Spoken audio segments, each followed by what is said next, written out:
we've seen lots of great ideas this week on crafting learning objectives and designing assessments that are aligned with those learning objectives. I think it's worth thinking a little bit about what we do with that assessment data. Why do we go about assessing our learning objectives? Certainly one of the roles of that is to give students feedback on their own learning as they're progressing through a learning experience. Another purpose is evaluative in nature. We're not always comfortable with this role, but we're generally asked to assign grades and decide which students have mastered the material and which students haven't.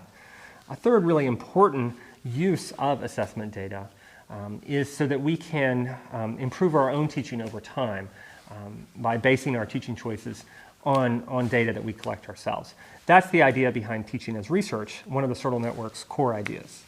Derek, I have a great story about teaching as research that I experienced as a junior faculty member. So when I started teaching my very first semester as an assistant professor here at Wisconsin, I crashed and burned so hard in my class, and I felt like my students really didn't learn half of what I wanted them to learn.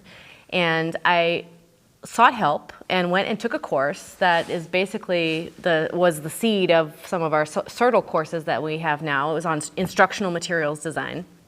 I walked into that course having a pretty clear idea of the kind of instructional materials or learning activities that I wanted to design, but they had me put the brakes on, and they had me do some formative assessments and find out what it was that the students actually were having problems with in the course. And it turned out that the students were having a completely different set of misconceptions than what I had originally hypothesized. And as a result, I designed a completely different set of instructional materials or learning activities in that course. And I went through the entire process of teaching as research, of testing that initial hypothesis and then iterating on the design of those instructional materials so that the students really could improve on their learning gains. And that whole experience, after the first semester of teaching as an assistant professor, was so transformative for me to actually have this process that you can use that's just like the research that we do as domain scientists, but doing it in our teaching. And it completely changed how I approached my teaching, and to this day guides how I develop a new course and iterate on my existing courses.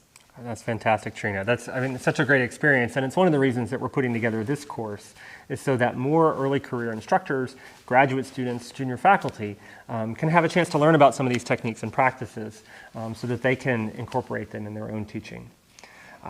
This week we talked about learning objectives and assessments, the first two phases of the backwards design process.